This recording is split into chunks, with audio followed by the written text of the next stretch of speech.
Celebrate good times. Come on. Welcome in to a championship edition of Fantasy Baseball today. I am Frank Stampfl, joined by my two buddies, Scott White and the Welsh, Chris Welsh. If you don't know who he is, you know now. The 2022 regular season is officially over. It's so bittersweet this time of year. It's a long, long season. And if you won your championship, you really should be very proud of yourself because this is a daunting accomplishment, and it is very well earned. Scotty, my man, we did it.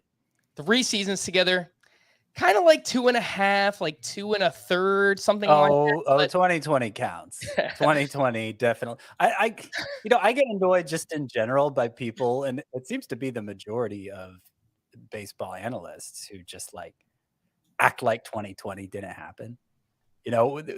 Whenever they're doing like long looks at things, they just kind of skip over 2020, oh, that didn't count.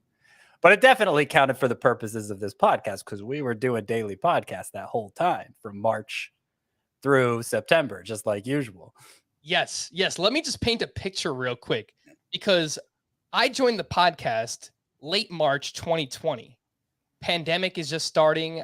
It feels like the world is ending. I have no idea what's going on. And I'm joining this like uber successful fantasy baseball podcast.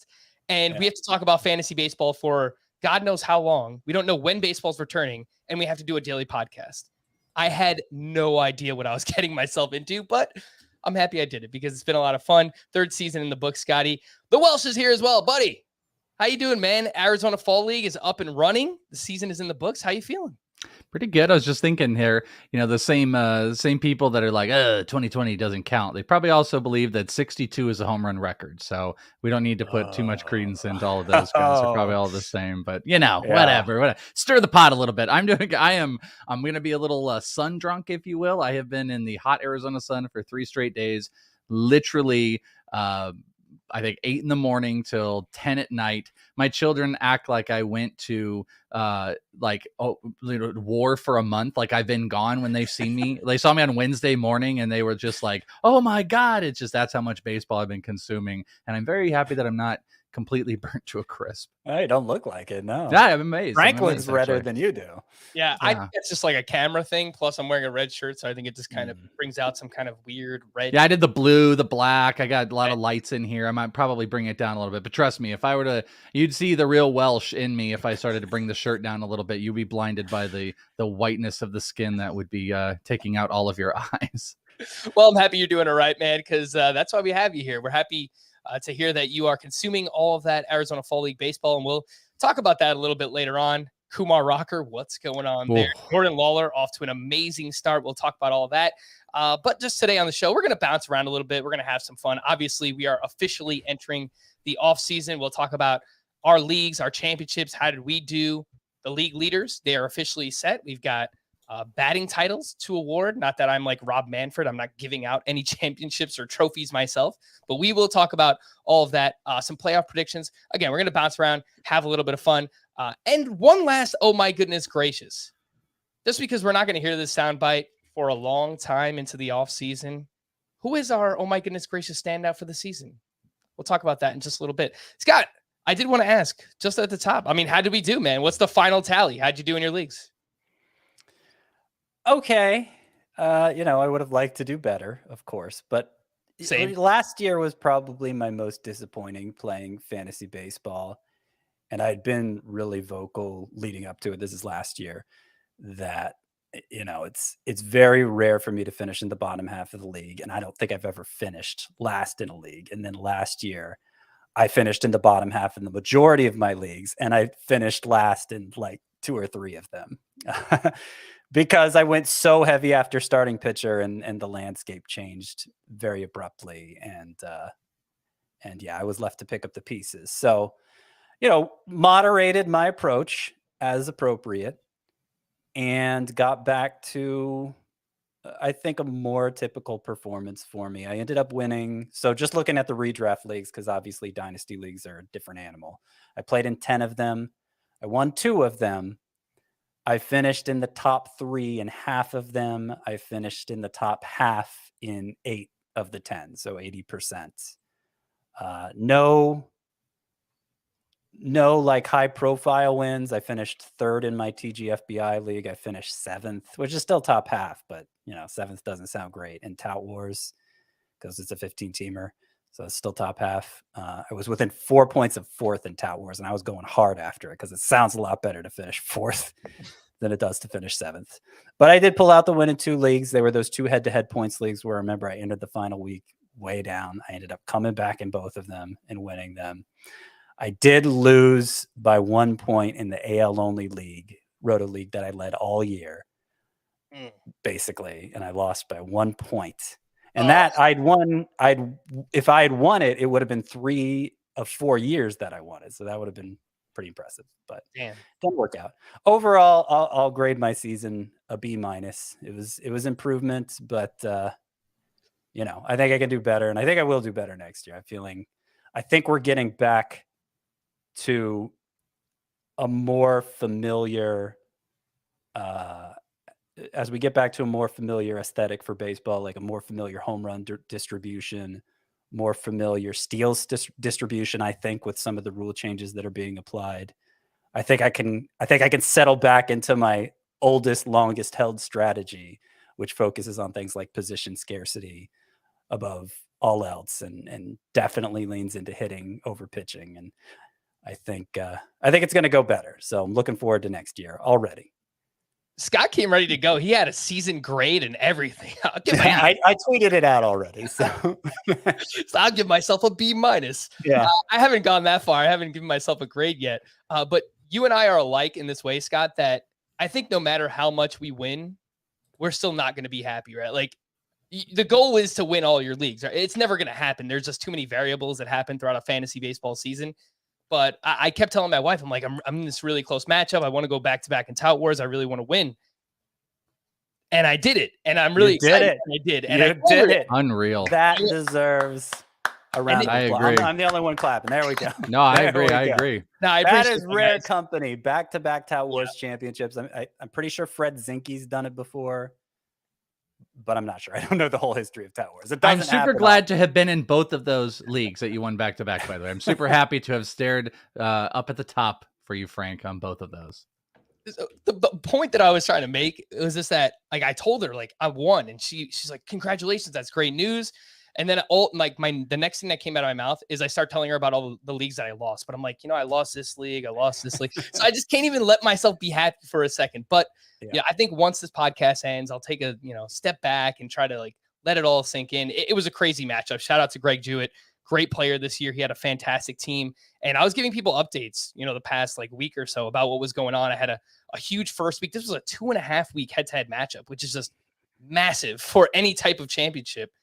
I was leading after the first week. By midway through the second week, I was losing. And I didn't reclaim the lead until Tuesday night, at the end of Tuesday night. And then I think I was up 30 points. And then I didn't relinquish the lead on the final day of the season. But it was just crazy, back and forth. I took a big lead. He took a big lead. And then it was just like a really, really awesome matchup. So overall, I played in 17 leagues this year, which is way too many. All different kinds of variety. Draft and hold, best ball. There's a dynasty league in there, Scott White Dynasty League. And I came in first place in 3 of them. So I'm happy to do that. But of course, we're always striving to be better. Welsh, how'd you do, man? How was your... Mine is exponentially less interesting to this audience about anything I did. I haven't been here, so no one's going to really care. So I'm not going to go into a big breakdown. I care. I mean, I know you care. I would say mine is probably kind of, I would equate to a little bit of what Scott was saying about his 2021. I think it was a lot of frustration, but I will say, I think mine might be a bit unique in I spread myself out into literally almost every different format. And I think sometimes that hurts me a little bit that I play in so many different things. Also, about half of my leagues are very centric to my In This League podcast, and they're all very deep leagues from an 18 to a 16. There's nothing under 16 I do in This League. Wow. And that is a whole nother animal. It's a whole nother approach and a whole nother animal. So everything I do, and I didn't count up the leagues, was over half to maybe 60% was over 16. And I had a couple devastating losses. I had a couple really bad performances. I play in probably quite a few more dynasties than you do. I think you said you play in one. I think I play in upwards of 5. And I think I was playoffs in 4 of the 5. And there were some devastating losses in there. I did a lot better in best ball than I did in any other. And I would say I had a really bad showing in my first year of tout, which was frustrating, adjusting to I have openly said it. I don't particularly care for auction. And I know for many people, auction is a purist way. Mine particular maybe is an excuse, but when I play in so many leagues and I do so much in the fantasy, to take away 3 or 4 hours for me personally is just not necessarily my thing. And I'm in 2 auctions right now, in the Scott White Dynasty and in tout. So that is the challenge. And the first year I really struggled. And this year I had a great plan. I loved my plan and immediately got injuries. And I came out the gates bad again. But then I went on a torrid run of, it was, whatever it was, 8, 9, 10 weeks of straight wins to end the season and just missed the playoffs. And I was beating top 3 teams along the way. And I was dominant the last, like I said, 2.5 months of tout. It just wasn't enough to get in and challenge anybody, as I had got DeGrom back and I had Ohtani and everything like that. I got Harper back. I mean, I would really struggle with injuries. So overcame a lot. Pretty disappointing, I think, in a lot of different respects. But maybe if I want to sound better on podcasts, and I need to lower my leagues a little bit more. Like I kind of would like to do a few more 12 team or just standard 15 rotos. There's a lot of head to head. It was way more head to head than I think I usually do. But yeah, I don't think there's a format I didn't play this year, which I think was unique to me. I think the Dynasty format, which you do a lot of prospect work, so it makes sense that you'd play in more of those. I'm in probably like 4 myself, and it's about 1 too many because Dynasty leagues require so much more of your attention. Boy, do I agree with that. Yeah. But I think the Dynasty format thrives on being deeper. Like that's Sure. kind of the whole point. I mean, if you want to really wade into the prospect pool, you need at least 18 teams, I think. And I think 24 is probably the sweet spot. So all of mine, 3 of my 4 are 24 and 1 is 16. And the 16 just doesn't quite cut it. Yes, I don't quite agree with that, but I know what you're saying because you can simply go deeper into player pools of what you do with minor leagues. I go as low in Dynasty as 12 and up to yours in 24. And then there's like a litany of 16 teams in there and a 15 team as well. But I think it's that's what's so unique, actually, I would throw in about the dynasties, which can throw you off, is they're all not created equal. Like I have one dynasty where you draft 5 minor league players and you just keep playing the player pool. I have one that is an open universe. I've got another that it's 20. I mean, it's all different ways to approach prospects, and it really keeps you on your toes in the dynasty formats, while also doing, leagues with listeners, doing personal leagues, doing industry leagues. It's a lot. And I think finding the sweet spot for all of us is a challenge. Kind of Frank said, what did you do, Frank? 17 leagues or something like that? Yeah. So yeah, finding the sweet spot. Look, and before people just assume that I'm crazy, which I kind of am, 7 of those are either draft and hold or best ball leagues. So it's not like I need to do waivers and trades and all this kind of thing. Like there's 10 leagues that I have that are straight up redraft leagues where I need to do like waivers and things like that. So I really like drafting. That's the problem, right? Like throughout the off season, I always like being in a slow draft just to see draft trends and where players are going and compare different drafts and all these different kind of things. And maybe it just turns out to be too much. But overall, I did really well in head-to-head leagues this year. Roto, I only won 1 out of 10. So I think I kind of have to refine the process there. Something I have to figure it out because Roto did not have a great season this past year. I do want to go ahead, Welsh. I just want to ask a question real quick. I know a lot of people have been doing this. I don't mean to sidetrack us, but mock drafting is really important and something I do very, very like heavy, and something I've been doing for 8-9 years of like, not just jumping in like Yahoo mock drafts and stuff like that, but there's a big trend, and I definitely don't disagree with this whatsoever, of people being like, hey, it's fun to mock draft and all, but why don't you go in at least to a $5 best ball? And that's where you're going to get real competition. The problem is best ball doesn't exactly translate all the time in strategy to what your standard, maybe even roto or head-to-head's going to look like. But do you believe as an off-season strategy, doing best balls over mock drafts is a way to go? Yeah. So I almost take it, not almost, I take it one step further, Welsh, and I do a bunch of NFBC draft champions drafts, right? So they range from like $50 to $150. I usually split them with a buddy of mine. which again, it adds up throughout the off season, but those are like really competitive. And that's something I found is like the NFBC is just loaded with really great players. Like I have not been able to crack the code of the NFBC. Like that is where I struggle the most. And partially because a lot of those leagues are roto. So again, I think I got to refine the process, but that's what I like to do, Welsh. They have like $50 draft champions. They're like 50 rounds, slow drafts in the off season. And they go from 12 to 15 teams.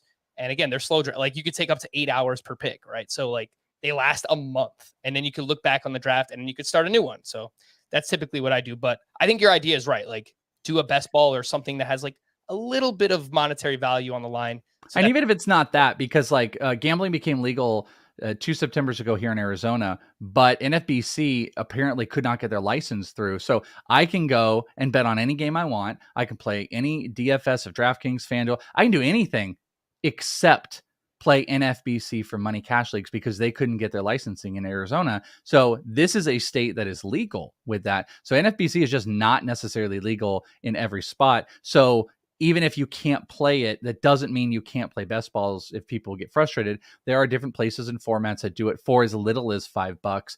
And I don't know if I would promote that necessarily, because the only thing is I do believe that drafting best balls can also sometimes create bad habits to specific formats, if you follow me. But I do think if you want to know basic roster construction and the basics of where people are going and stuff like that, it really can be helpful to do outside of just only waiting till January, February, and then being like, I'm going to get in a CBS free mock draft, or I'm going to get in so-and-so's free mock draft. Like you need to find places where you can find real players. And if you can't do it in certain outlets, it's something I do within this league. If you can't do it in something like that, putting a little bit of money behind some of it, I think is helpful. Sky, I couldn't tell if you disagreed or agreed earlier when I said it. Your I don't have much experience with best ball. I've never let's see, Razbal's had a tournament, Donkey Teeth's tournament. What does he call that again? The Raz Slam. Raz Slam. I did that a couple times, but I missed the sign up this year. So I didn't do a single best ball this year. So I don't even have that much experience with the format. Oh, don't worry, Scott. We'll get you in a few best ball drafts this offseason. Yeah. Some fun with that. I do plan to move in the next year, Welsh, but I'm just going to go ahead and cross Arizona off my list because no NFBC. They're going to get it. And it was really about everybody flooded the market, and there was only so many licenses that Arizona did, and NFBC just didn't. There's no way they're not going to be. I mean, to be honest with you, those dudes should be banging the doors down to get it done right now, because in about 3.5 weeks or so, the entire baseball industry is going to be coming here to Arizona for 4 days, and they literally do early drafts. Being able to do it with NFBC and everything like that would probably be pretty beneficial if it were legal. So it'll be there, but you can cross it off if you want. Enjoy your weather while I'm getting sun. And if I'm at First Pitch Arizona, well, you can bet your sweet Willie that I will be in one of those drafts. I just yeah, baby. I'm looking forward to it. All right, last shout out I wanted to give is just people who won a few leagues that we all play in together. For the People Podcast League, Doug Rowe took that one down. I actually won the Podcast Listeners League, Scott. So, man. No big deal, humble brag. No big deal. And then wanted to give a shout out to RJ White, who took down the Scott White Dynasty League. Just absolutely ridiculous season all year for RJ White. And Greg Lathrop, who was going up against RJ in that league, but he also won the Memorial Magazine Roto League, Scott, which you can go back. We probably did it in early or mid-March. There is a salary cap auction style draft that we did right here live on this podcast, on this stream, on this YouTube channel.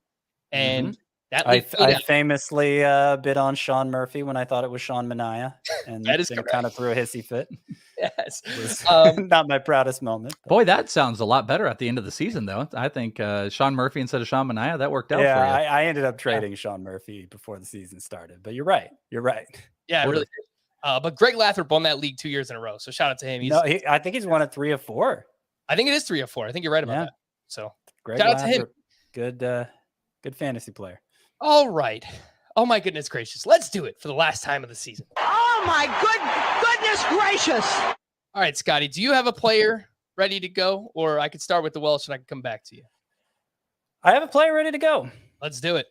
I think my oh my goodness gracious player for the year. He hasn't been top of mind lately because he's been hurt. But I think it's got to be Spencer Strider. Spencer Strider. You didn't look at the rundown, did you, Scott? Oh, did I steal What it? am I supposed to do here? No, I actually wrote a second one, so I'm fine. But I want everyone, for the record, to know that I literally, before anybody, wrote Mr. Spencer Strider. But you know what? Scott's a Braves fan. You get him.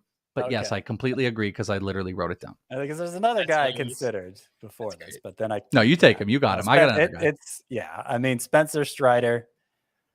Yeah. So like this is it's Spencer Strider was a guy who wasn't on any high profile top 100 prospect list coming into the season. I kind of wanted him in mind, but I chickened out. I chickened out since he wasn't in anybody else's. It looked like he was going to open the year in the bullpen. I looked at what he, I followed what he did in the minors last year, had like a 21% swinging strike rate down there. I thought, this guy might be something pretty special, but it wasn't clear that he'd ever really get the chance to start. But then when he did, it was like he became the must-see pitcher, I feel like, of the entire final 2/3 of the season or whatever it was where he was starting. Just so much life on that fastball. It ended up setting a franchise record for strikeouts in one start with 16. Ended up having the best K per 9 rate of any starting pitcher. It was up there in swinging strike rate too. I think if he qualified anyway, I think he would have tied with Kevin Gausman for the top spot. Or I guess if you go out to enough decimals, it'd be one or the other who actually leads it. But the point is, he was a bat missing freak, just like he was in the minors. And it went so far beyond even as somebody who was pretty high on Spencer Strider. And I know on Twitter, I've gotten a lot of credit for him. Oh, Scott White's been touting this guy. I wish I touted him harder. I feel like even considering the excitement I had for Spencer Strider, what he actually accomplished was so far beyond that. He's the guy. He was the guy who most often made my eyes bug out of my head this year, which I feel like is kind of the whole idea behind this selection. So Spencer Strider, he's my guy. And the good news, particularly for you head-to-head points leaguers out there, going to retain RP eligibility into next year, will remain a Sparp. That's massive. I mean, Yeah. He is far and away going to be the top relief pitcher drafted in points leagues next year. And rightfully so. You mentioned the K per 9, 13.8. Led all starting pitchers with at least 130 innings pitched. That's nearly 2 strikeouts per 9 better than the next closest. Carlos Rodon was at 11.98. So it is just ridiculous how awesome Spencer Strider was this past season. Plus, he's got a great mustache, quad father, awesome nickname, jacked up legs. Like, come on, who doesn't want to draft Spencer Strider? And speaking of which, Welshie, you had him on this list. Mm-hmm. I can see the hype getting out of control for drafting Strider next year. The problem is that Scott and I have references glob, really, that there's like 7 or 8 starting pitchers that we think could all finish as the SP1.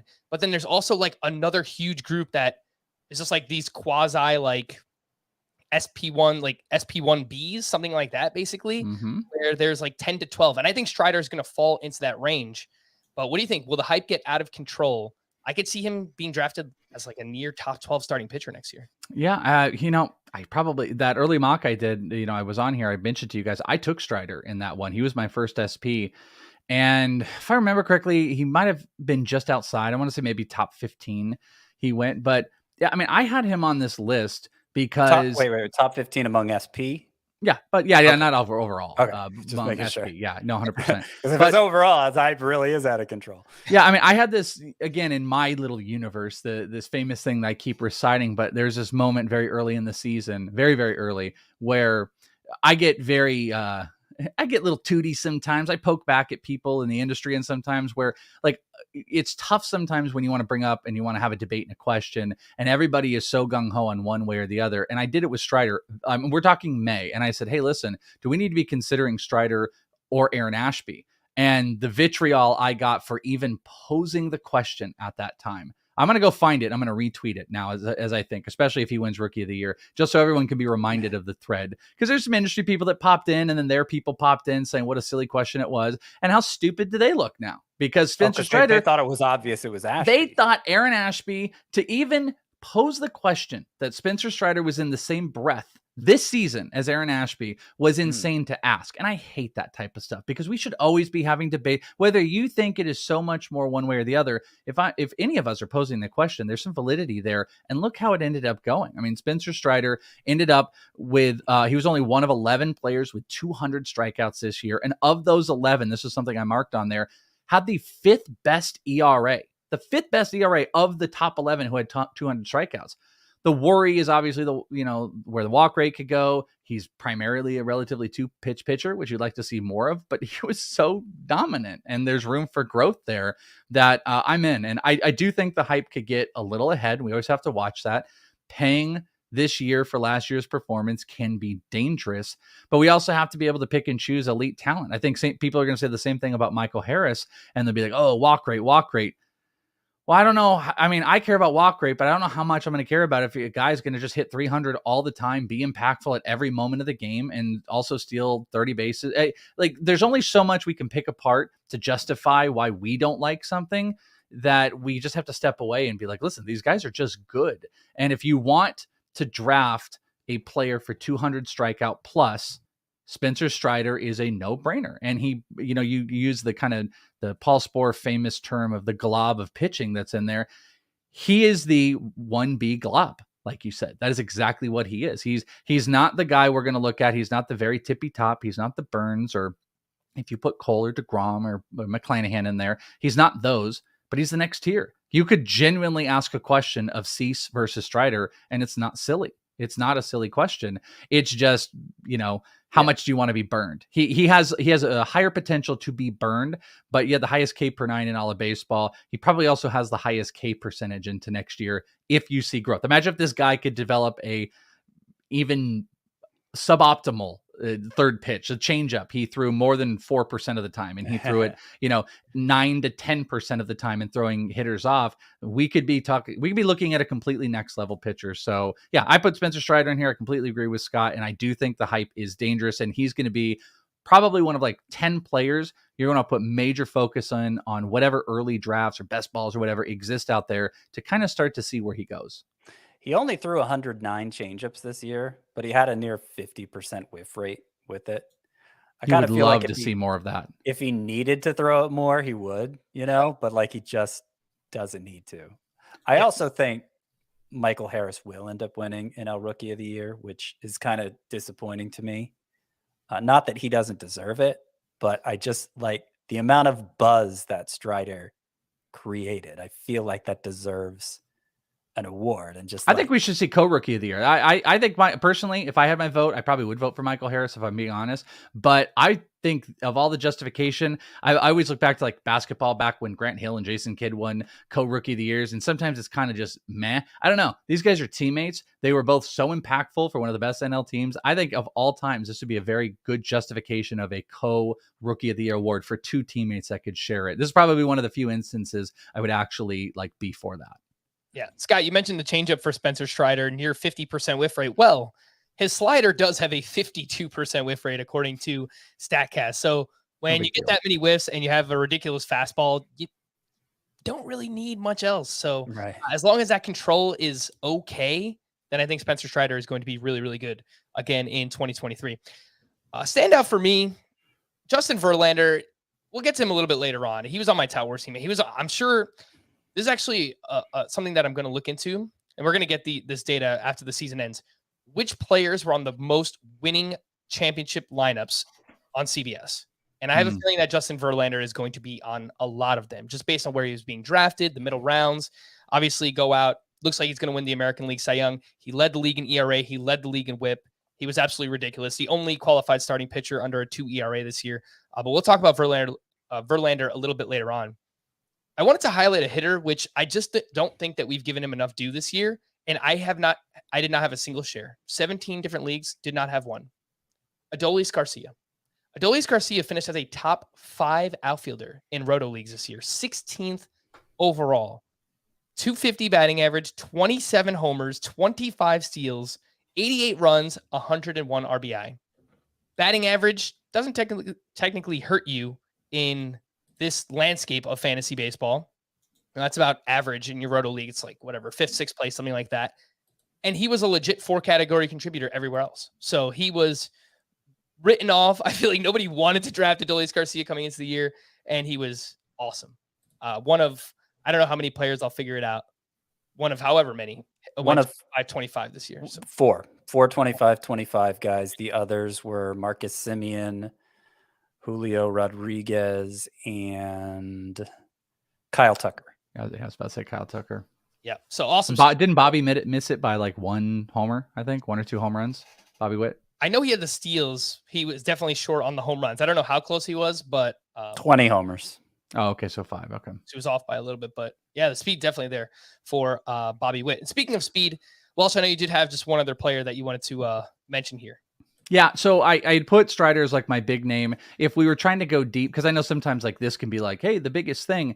If you want to talk about, a pop-up impressive performance, and maybe it's a little homeristic that I pick a Diamondback here, but Jake McCarthy stole 23 bases this year, which got him to 13th in baseball in stolen bases, and he did it in under 100 games. He actually was tied with his teammate Josh Rojas, who also stole 23 bases, for both of them to put up those numbers. But he had a K rate that was just at 20%, just everything was 20.9%, walking a little bit, hitting 280, 8 homers, which was double what Rojas had. And in 100 games, being able to put up those stats, I really thought from, we're always chasing stolen bases and we're looking for the next guy.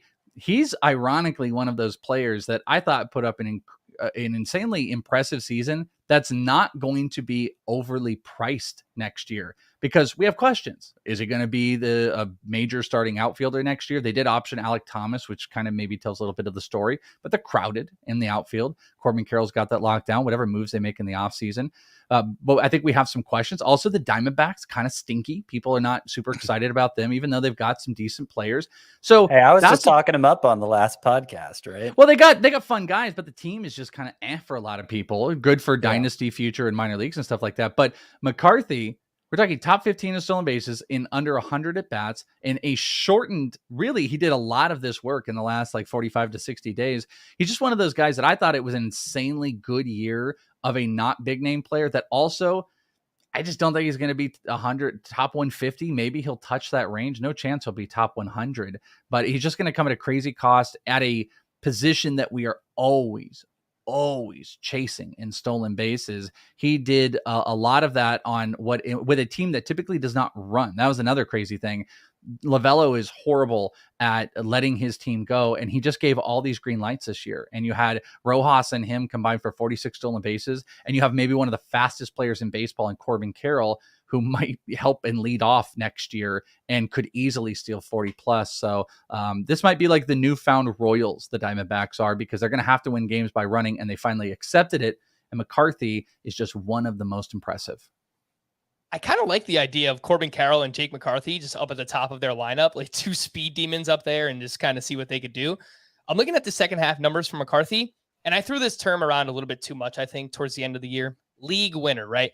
I mentioned Vaughn Grissom, who for a while there, I mean, he definitely helped contribute to you winning your league if you did. But Jake McCarthy was legitimately a league winner. He had 21 steals in the second half, which was far and away the most. Cedric Mullins, second on this list with 15. To have a 6 steal lead over the next closest person in the second half, you know what? I'm doing qualified hitter, so John Birdie probably isn't on this list. I did the same thing. I made sure I put Birdie on there, but I don't think Birdie had more stolen bases, because it coming in like 2 weeks ago, the 30-day marker, McCarthy had the most stolen bases in baseball. I'm pretty sure he's the second half leader. Yeah, Birdie had 13. It was actually Bubba Thompson who had 18, so he didn't qualify as well. The point is, Jake McCarthy was a league winner. If you picked him up in roto category leagues, he absolutely helped you win your league down the stretch. I pulled up the ADP for Adolis Garcia just to see what it was entering the year. 170. I could see something similar for Jake McCarthy next year, just because people just don't really know when it comes to him. Let's take a break. We'll get to some league leaders and some Arizona Fall League stuff. But before we do that, just one more reminder. I still have people asking us, why isn't the podcast daily anymore? we've moved into the off season, everybody. This is our off season schedule. We'll have 2 podcasts per week, a live stream on YouTube Monday and Wednesday night, audio podcasts in your feed on Tuesday and Thursday mornings. And that will basically be our schedule through December. Once we get to January, we'll discuss doing more, maybe 3 podcasts per week, something like that.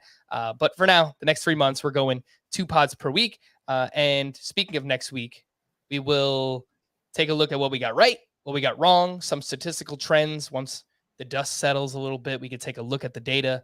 And of course, we will have our annual award show, which will be very fun. Let's take a break, and we will be right back here on Fantasy Baseball Today. Italy's greatest soccer. Is there anything this man can't do? Europe's most exciting title race. And there's the goal! The battle for the Scudetto is on.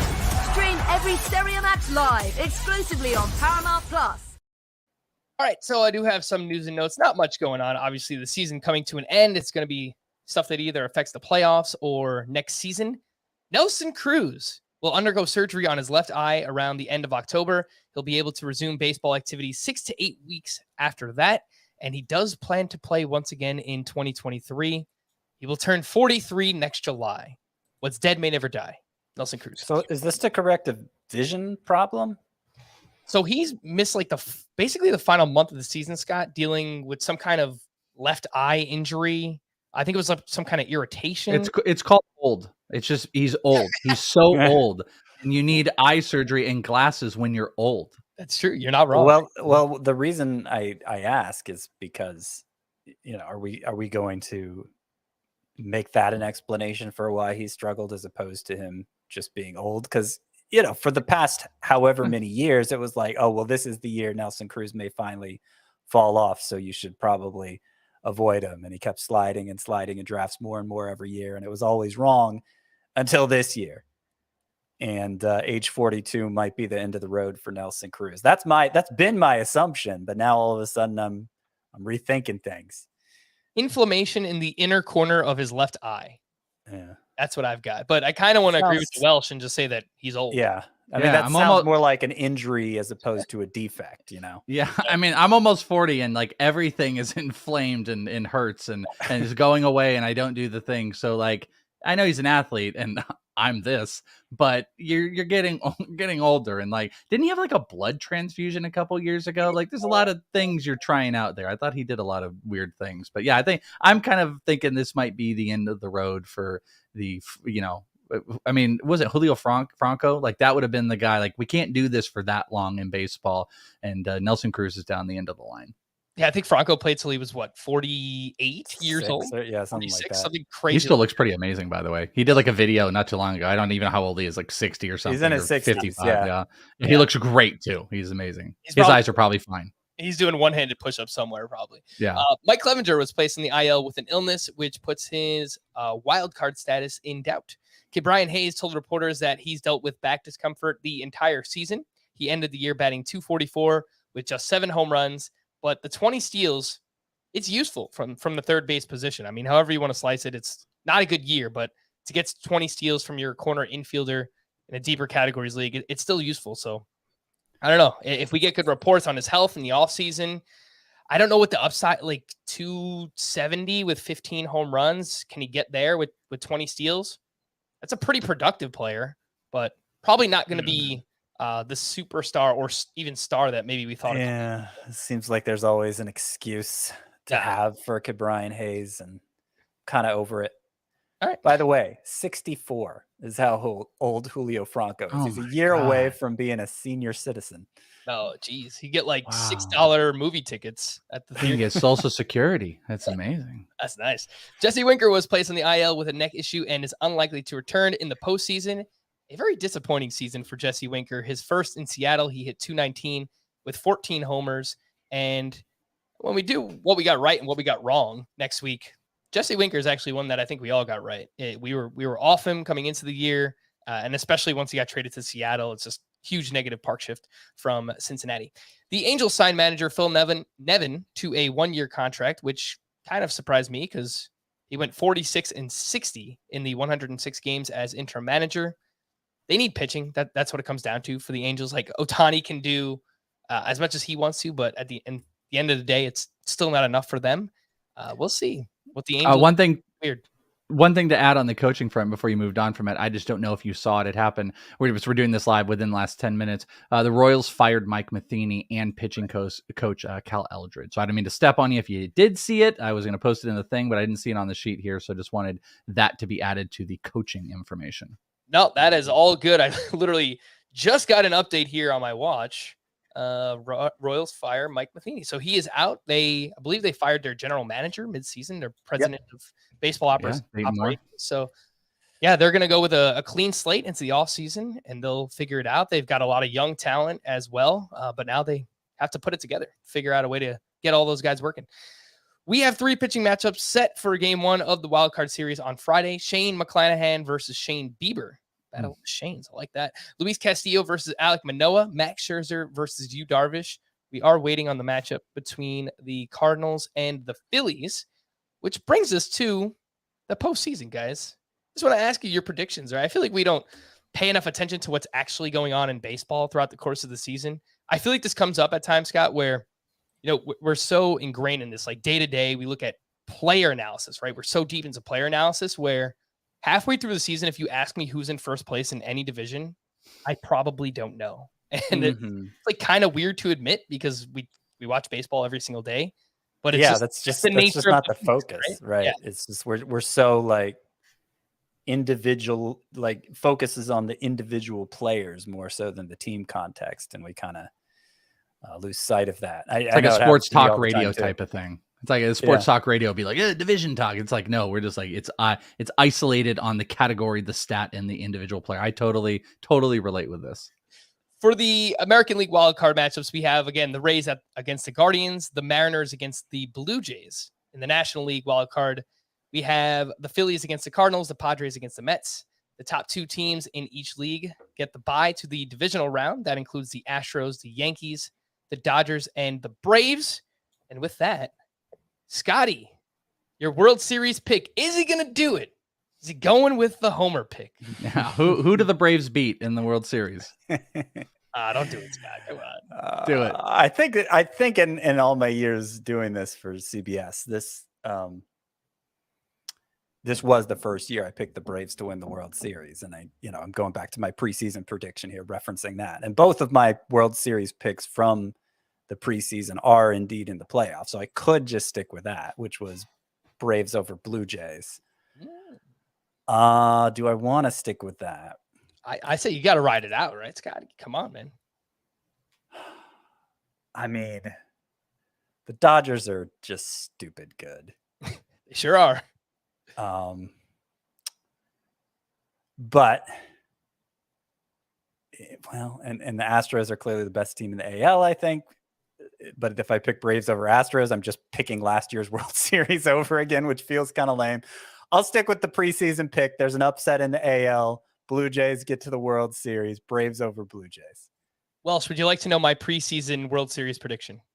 It's I'd say Yankees over Dodgers, actually. No, it was 2 teams that are not in the playoffs. Excellent. I don't remember who I had winning it, but I had the Brewers and the White Sox in the World Series. And look at where that got us, right? Not great, Bob. Anyway, all right, Scotty's sticking with it. Braves over the Blue Jays. Welsh, what you got? I don't have a rooting interest. Both of your teams are in here. I'm a lowly Diamondback guy over here and born in the Bay Area. So had the, A's and Giants grew up on. So I'm just hanging out, watching some baseball, but I decided to just go with something a little bit different. And I agree. The Astros are the best team in the AL and I got the Astros going, but I'm going to have a shocker and have the Cardinals get in, and the Cardinals beat the Astros in a Cinderella swan song, Albert Pujols moment. Paul Goldschmidt, one of the best players in baseball, pitching. I mean, everything about that team has been put together very well, even though it kind of tapered down on the back half of the year. So maybe a little Cinderella run, just doing something a little bit different because the Dodgers are dominant, the Astros are dominant, the Yankees. I could pick any alteration of, I think, those 3 teams, even the Braves, and it would sound smart, but I'm just going with something a little bit different. I agree. I like that call, man. Like the nostalgia factor, Pujols final season, Waino, Yadier Molina. I don't know if they have enough pitching. I think that's probably the biggest drawback to me for the St. Louis Cardinals. But man, speaking of the Dodgers, I just looked into league WOBA, like ranking WOBA for the season, and ERA for starters and ERA for WHIP. The Dodgers were first in every category. It's just also run differential. I believe they had more than 100 runs. This is me and Bogman were talking about this a couple weeks ago. We hadn't looked since, but they had like over 100 runs than the second team as far as their run differential goes. They're a ridiculously stupid team. No. They are, and obviously, picking any team to beat them at any stage of the playoffs, you're just relying on the small sample of it all. I think where they may be vulnerable relative to some of the playoff teams is the starting rotation. Clayton Kershaw, well, Julio Arias is solid. Clayton Kershaw seems pretty solid, but of course he has a history of postseason meltdowns. And then beyond that, you got Tony Gonsolin barely back from injury. Tyler Anderson, who's had a great season, but is he going to be a lockdown postseason pitcher, one game to win it all type? I don't get that feeling with him. And then Andrew Heaney's there too, who's, wasn't even a 5-inning guy most of the year. That seems like a vulnerability that they over a short series, which all the playoff series are, certainly over like a 5-game series. The second round's going to be 5 games, right? The first round's 3 games. The second round's going to be 5 still. Yep. Still called the division series. So, you get Dodgers and Mets in that round too. You get DeGrom and Scherzer going for the Mets. Like, could they potentially knock out the Dodgers? I think it's possible. Yeah, no, it's definitely possible. The only thing is the Mets are going to have to pitch Scherzer and DeGrom in the wild card series. So by the time they get to the Dodgers, they'll either have to start that series with Bassett or maybe like a 4th starting pitcher. Maybe Scherzer will be good to go by then, but either way, it throws things off a little bit. So something to watch there. I'm going cookie cutter. I've got Dodgers over the Yankees in the World Series. And of course, rooting interest, I want to see the Yankees make it. I think the Astros are the better team, but the better team doesn't always win in the postseason this time of year. So I'll take Dodgers over Yankees, East Coast versus West Coast kind of thing. And of course, New York Sports Talk Radio right now, the biggest conversation is who starts game 1, Nestor Cortez or Garrett Cole. So I don't know. Let's see.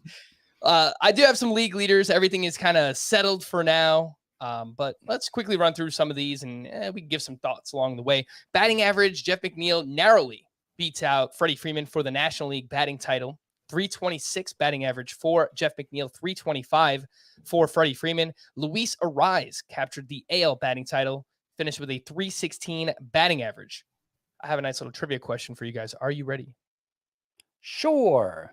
Luis Arraez was one of 6 players with more walks than strikeouts. Guess the other 5. He didn't have many of either, did he? Stephen Kwan, Vlad. Stephen Kwan is correct. Vlad is not. Okay. I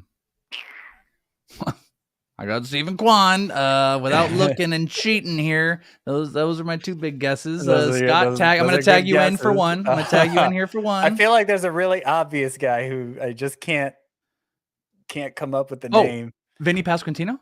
Does he qualify? I don't think he qualified. You're just talking qualifying hitters. Yeah. Oh, qualified. Okay. Yep. Stephen Kwan. I'm surprised there's that many. No guesses. I am too. You caught me off guard, Frank. Sorry, bud. I'm not trying to think of OBP and walks right now. Good thing this isn't Fantasy Feud we're playing right now. Should I give you one? Oh, Juan Soto. That is correct. Should I give you one? That's the obvious one. Yes, Juan Soto and Stephen Kwan. You guys have 2 out of 5. All right. Woo. All right, Scott. We're getting there. Anthony Rizzo? Nope. Ooh, no. Freddie Freeman? This could take quite a while. I always want to call him Daniel Murphy, but it's Jeff McNeil. No, it's not Jeff McNeil. Okay. I'll give you a hint for one of them, and then we'll just get into it. But okay, he used to be one of your favorite targets, one of your favorite hitter targets. I do like guys who walk more than strike out, so that makes sense. He was like consistently one of your favorites. I don't think he was this year. I think you were kind of indifferent on him, but he used to be one of your favorites. Rowdy Tellez? Not Rowdy Tellez, but I appreciate the guess.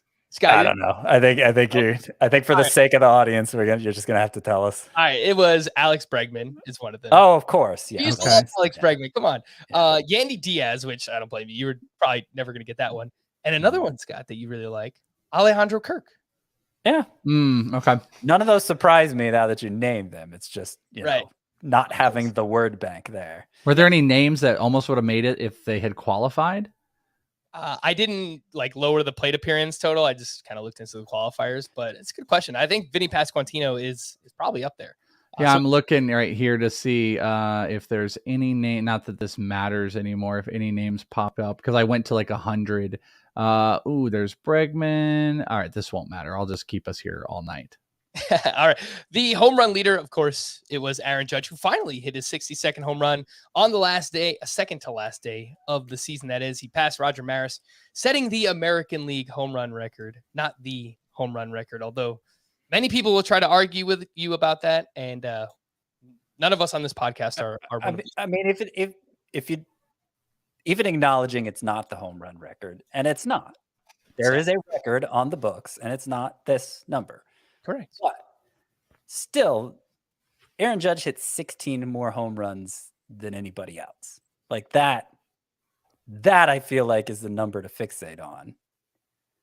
Because that's, I think it's telling just how, the old environment, the juice ball environment, where it was so easy for even these smallish middle infielders to hit it out, Aaron Judge's raw power was kind of wasted. And now we're seeing just how much more powerful he is than everyone else. And it's obviously something to be excited about when we're evaluating Judge moving forward. 16 more than the next closest, as you mentioned, Scott, which was Kyle Schwarber, who led the National League with 46 home runs. Last point on Judge, I kind of really wish I could go on a rant. We don't have that much time left on this, but just the people who, I saw Adam Azer tweeting about it, and Adam, still watches the Yankees, and he's excited, and he's genuinely excited that Aaron Judge accomplished this. Everybody in the replies, why are you so excited about the 7th most home runs in Major League history? It's still exciting to be a fan of a team and see a player on the team hit 62 home runs. I don't know why everyone has to be so. It's also the most prolific team in all of sports. Right. And he just became the #1 home run hitter on the most iconic of sports teams. That's enough to be excited about. And that's enough to be, shouting from the rooftops about. It's just not the record. And that's all that there is. You can be plenty excited and we don't need to dismiss it. It's just not the record. That is 100% true. Runs leader, Aaron Judge, no surprise, 133 in the National League. Mookie Betts and Freddie Freeman were tied for the lead with 117. Mookie Betts did it in just 142 games, which is bananas for him. I think he's probably a top 5 pick next year. Freddie Freeman, around the turn, late first, early second round pick. Once again, it's just kind of pencil him in there every year. The RBI co-leaders, New York. Aaron Judge and Pete Alonso both finished with 131 RBI this year. Steals, John Birdie, 41 in just 102 games. That is a 60 steal pace over 150 games. Jorge Mateo led the American League with 35. His teammate, Cedric Mullins, just behind him with 34. Very good year for Cedric Mullins. It's going to be really interesting to see where John Birdie is drafted next year, because it's okay if you could just pencil him in for this year's numbers. He only plays 102 games, but he steals 41 bases. Fine. He probably deserves to be a top 12 second baseman or whatever. But he's not a good hitter. No. So how much is he really is he even going to get 102 games next year? I think. You know what I wonder? I wonder if he is the path of what the Royals should be doing with Mondesi. This is, look at what you can do and, not utilizing a guy as an everyday player and making the impact you can on the game.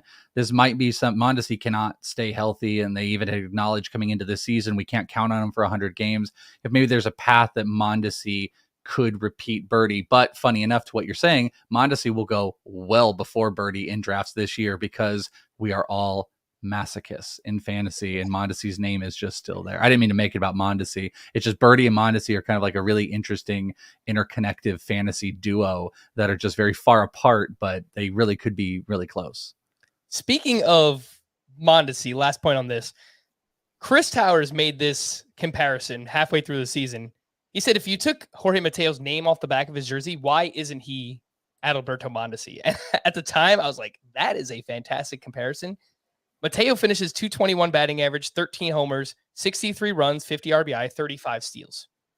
You probably would expect more steals from Mondesi, but like that's about as Mondesi of a year as you're going to get. And it was Jorge Mateo who, was basically undrafted. So Mondesi, like we should be so lucky to get that many steals from Mondesi because he only plays like a dozen games. Exactly right.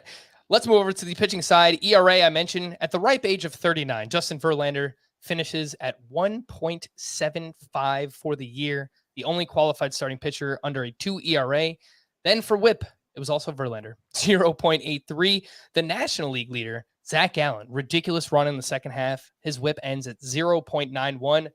Welshie, I don't know how much you actually consume Diamondbacks games. Obviously, like, I could tell that you're very interested in like the Corbin Carrolls of the world and their young players, but Zach Gallen, do you have any insight on Zach Gallen?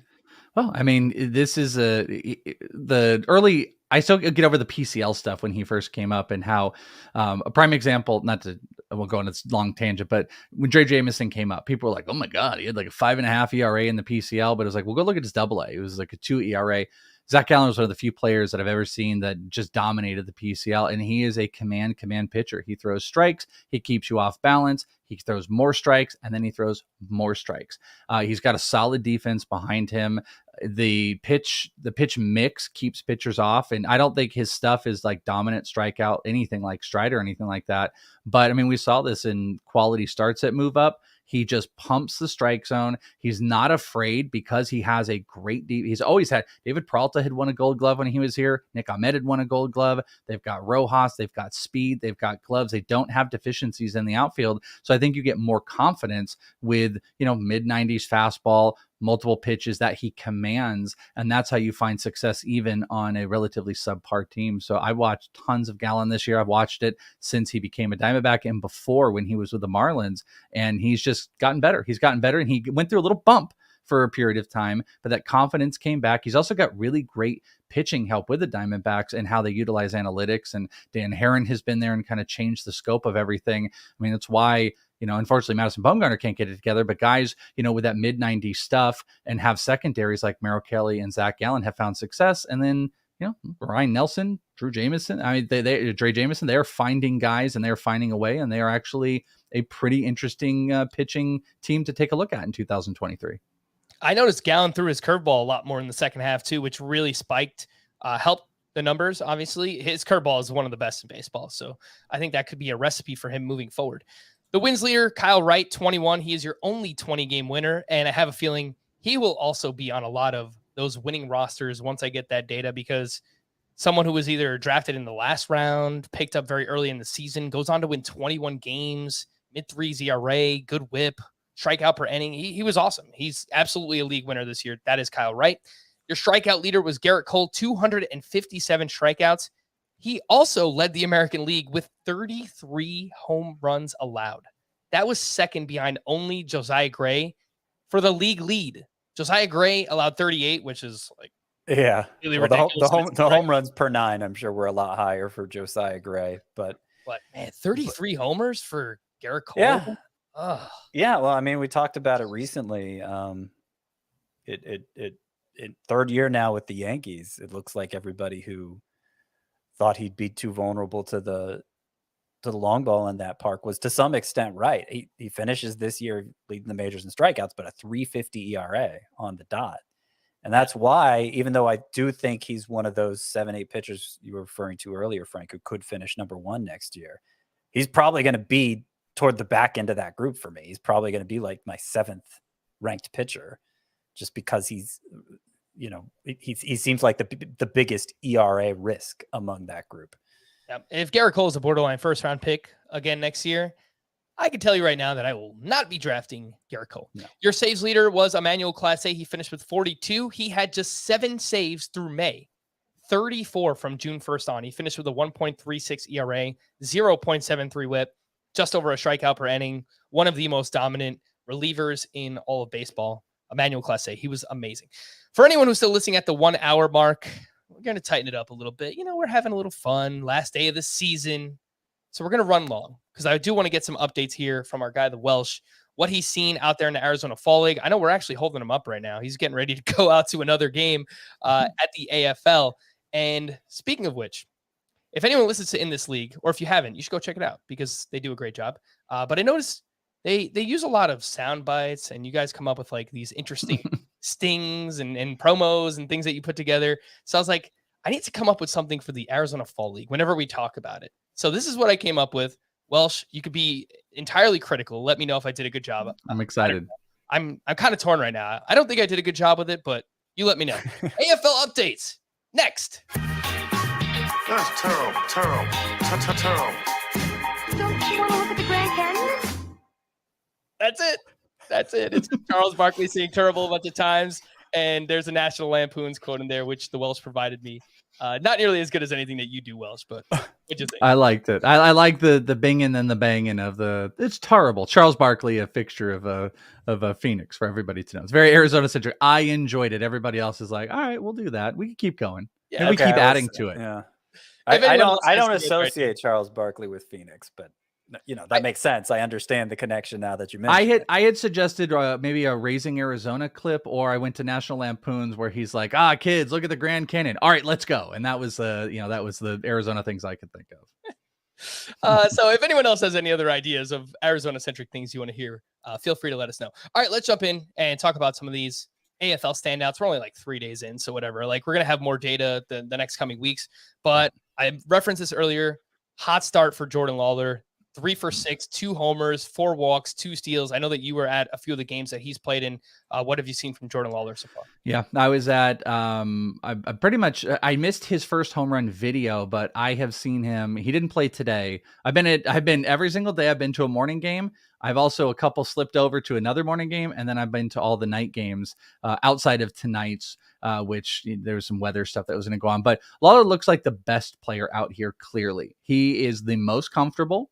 He makes the best defensive plays. In his very first game in the AFL, he hit a huge bomb to left and he stole 2 bases. It was like a single, stole a second, next at bat, single, stole second again. Then he hit a homer. He is so comfortable, makes easy decisions. He's the best player out here, and it's not even remotely close, even though there's some players that are playing really great.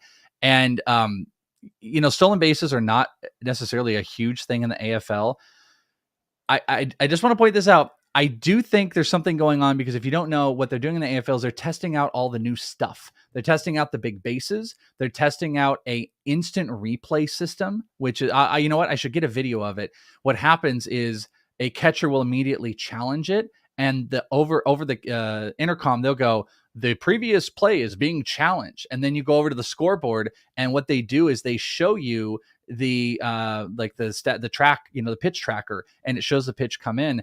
But I'm saying all this to say that I think you're seeing teams potentially jumping in and being more aggressive to test out what the new bases are. Are they able to kind of get in? Because Mason Auer, who's a Tampa Bay Rays prospect today, got on base, stole immediately second and then third.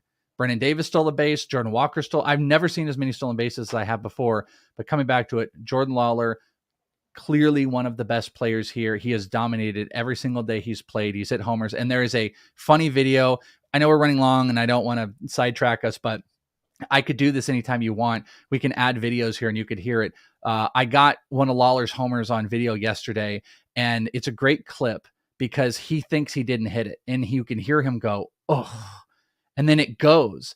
And then as it comes around, I just yelled to him. I'm like, you didn't think you got it. And he's like, no, I did not. So again, I don't want to sidetrack us with it, but we can do that anytime you want in the future on StreamYard. We can add them, but you can go to my Twitter handle, @TheWelsh. You can hear and see the video because I actually did a close-up of just him and not the pitcher. So you can really get a look at his swing.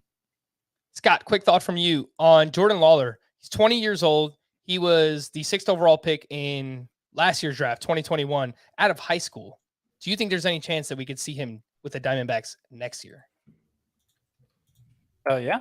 I think there's a chance. I mean, it's as polished as he looks, and he continues to stand out in the Arizona Fall League. I think that matters more than what age he is. And I think the Diamondbacks have demonstrated that with their treatment of Corbin Carroll this year. So I don't know that it's going to be early in the year. I would doubt that, but I think there's a good chance we see Lawler next year at some point. Yeah, I could see, look, if the kids are hitting, the pitching is working out. Let's just say the Diamondbacks, they surprise everyone. They're playing for a wild card spot, something. Yeah, you betcha. You could see Jordan Lawler up late next season. A few other hitters I wanted to highlight. Well, Zach Veen, I know he had a monster 4-hit game on Tuesday. Overall, he's gone 5 for 7, a home run, those 3 steals, as you mentioned. Seems like everyone's running out there. And we probably should have mentioned this name last week. Hitters who have the most to prove, Heston Kjerstad. He was the second overall pick back in 2020 with the Orioles. Did not make his debut until this season in the minors. Missed a bunch of time due to myocarditis. I think he had a severe hamstring pull. So he's missed a bunch of time. But so far, he's 4 for 10 with a home run and a double. And I've seen some of your clips from him as well. What do you think about those two, Zach Veen, Heston Kjerstad? Yeah, it's actually funny you put those two together because they both are very similar in that, like, Veen is not showing a bunch of big power. I'm making these notes, and it's something I'm going to do on my Patreon at inthisleague.com, where I'm going to just make this notebook of just my mindless thoughts on every single day of things. And one thing I've noticed with him is he really has a contact approach, and it almost is reminiscent in some at bats, not every single one, of almost like how Japanese players kind of approach it, where they get their front leg up and then you'll also have their body kind of moving forward when the leg comes down. It's really weird. He does it sometimes. He's a very contact approach based player that he's got some raw power. I just don't know if he's ever going to really step into it, but he makes all the contact in the world. Beautiful singles. Kjerstad's doing the same thing when he can't get under pitches. And I have a video I'm not going to share with anybody because there's some words that he says after, but he gets very frustrated. He's actually a very intense player on the field, but he is a pure raw player that is so different from Veen as far as how they bat, because he's very upright and he's just very, I don't know, stoic in how Kjerstad approaches it. And he's got long arms and he can drive the ball if he can't get it up in the air. So Kjerstad's a type of player, Kjerstad, that is going to hit 30 plus homers and he's going to make a lot of contact in the majors, but I'm worried early on he's going to have strikeout issues. I actually more and more don't believe Veen is. I think he's going to make a lot of contact. He's still a ton of bases like he has in the minors. And I'm really questioning where the power is going to go, but maybe in the best place you could potentially question power in Colorado. So Veen is on the uptick for me. All right, last one I wanted to get you here. If there's anyone else you want to get to, just feel free to tack it on. Kumar Rocker, obviously a big name. He was drafted by the Mets last year. He was a top 10 pick, did not pass his physical and did not wind up signing with the New York Mets. Goes back into the draft this year. He's selected as a top 3 pick by the Texas Rangers. And I saw this video that you put out, and it looked like he was just like throwing warm-ups. And is this his normal delivery? I'm just trying to figure out, like, is this how he pitches? Is this his normal delivery? It looks so weird. I know he walked 3, he struck out 1. This is technically, his first appearance in any type of minor league baseball setting. So there could be nerves. I understand that, but it was just kind of weird all around. What'd you see from Kumar Rocker? Yeah, it's funny. Someone in the stands was like, "Whoa, man!" And they're like, "Well, he threw a no-hitter." I'm like, if you want to look at it like that, he threw a no-hitter in 1 inning where he walked 3, and so the delivery looks very different. Not very, but it looks different from when he pitched at Vanderbilt. I had a lot of people that when I shared it, messaging me that like, is this his delivery? Is very upright, looked very, it's funny you say that because when he did his warm-up, his first pitches, he did this. And I was like, oh, those are those warm-up pitches. And I was waiting because pitchers will do this. I was waiting for him to get into his real motion and he never did. And he kept throwing like that, which I've had some people tell me that might be in like a shoulder favoring type of thing. But it was a bad outing, and it wasn't kind of treated like that. Sure, you could look at it like, oh, it's his first pitching, blah, blah, blah. But listen, it didn't look like this when he was pitching in independent league. And he topped 97. He was sitting 96. His fastball had 0 command. He had, I think, 1 pitch that hit the zone that induced a looking or swinging strike. The only other strikes he got were foul balls. And I have to go look at the count. I don't think he threw more strikes than balls. It was bad. And lefties killed him, though. I think the first 3 batters were lefties, and he couldn't throw his slider, and he had to rely on his fastball, and it was a disaster. He didn't feel comfortable throwing his changeup. Then he had a righty, got him immediately with 3 straight sliders, looked amazing, got the strikeout, and then it went back to garbage. And he started throwing the slider to lefties again, and he threw a couple changeups in there. He looked so raw. I'm very worried about a guy that I thought was going to be a pitcher. It's one outing. It's super important for me to see more, to see what this looks like. I assume the plan was just to go 1 inning, but it was a disastrous inning in my eyes.